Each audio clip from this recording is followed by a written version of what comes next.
Welcome to This Explainer. If you've ever popped the hood of your car, stared at a massive industrial conveyor, or looked at an everyday HVAC unit and thought, how exactly is that power getting from point A to point B?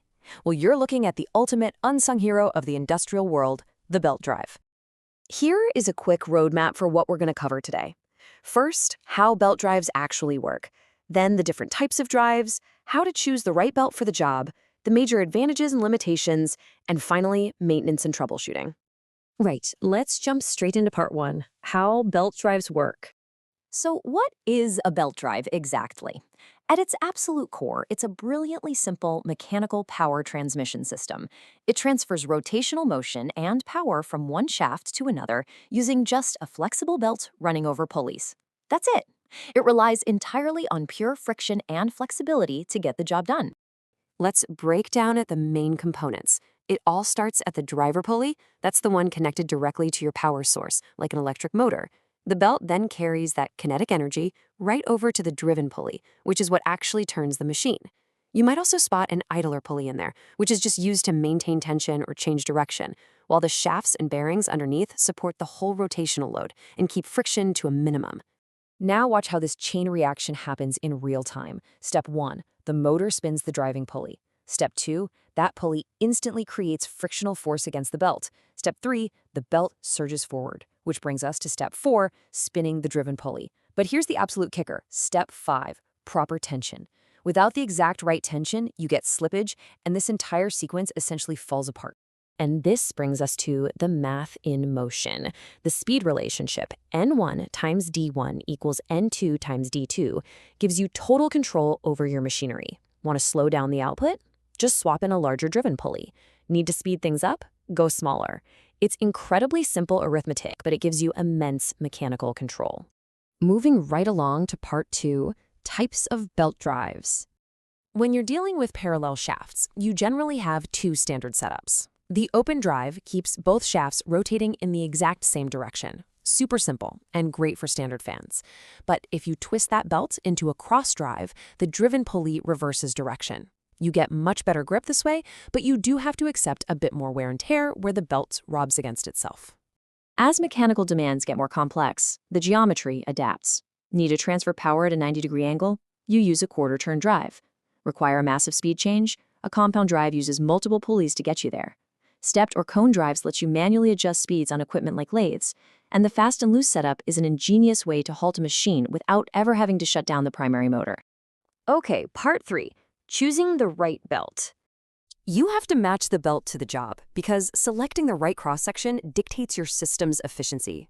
A flat belt is highly efficient and excels over long center distances, but the V-belt? That is the true industrial workhorse. Its trapezoidal shape wedges right into the pulley grooves for incredible grip in really compact spaces. If you need absolute accuracy with zero slip, like in a CNC machine, you're going to reach for a tooth timing belt. And round belts, just keep those strictly to light-duty applications. Let's look at part 4, advantages and limitations. There's a reason these things are everywhere. Belt drives are inexpensive, they operate whisper quiet, they absorb shock, they don't need any lubrication, and they even act as a mechanical fuse. If a machine jams, the belt harmlessly slips instead of shattering expensive metal gears. But here's the trade-off. That very flexibility means they inherently stretch out over time. They can slip under heavy loads, they don't give you a perfectly constant speed ratio, and they absolutely require regular tensioning. Even with those limitations, their versatility makes them ubiquitous. We're talking centrifugal pumps, cooling tower fans, air compressors, massive conveyor systems, the HVAC blowers sitting on your roof, heavy agricultural machinery, precision CNC tools, you name it, a belt drive is probably running it. Finally, part 5, maintenance and troubleshooting. Think of preventative maintenance as medicine for your machinery. A proper visual inspection means actively hunting for cracks, frayed edges, glazing, or missing teeth. It means getting rid of dust and debris and always verifying that your pulleys have dead center, angular, parallel, and axial alignment. Catching a tiny fracture today saves you from a massive, expensive failure tomorrow. When it comes to tension, it's all about the Goldilocks principle. Overtension a belt, you're going to destroy the bearings, overload the shaft, and snap the belt prematurely. But undertension it, the belt slips, generates a massive amount of heat, and starves the machine of power. You have to hit that manufacturer-specified sweet spot perfectly. So, what happens when things go wrong? Well, read the symptoms. Belt slipping? Check for low tension or a worn belt. Hearing a high-pitched squeal? You've got slippage or oil contamination. Excessive vibration almost certainly points to a misalignment or a heavily imbalanced pulley. Belt overheating means you're either slipping or overtensioned. Bearing failure? You definitely overtensioned it. And a broken timing belt usually points to misalignment or a severe overload.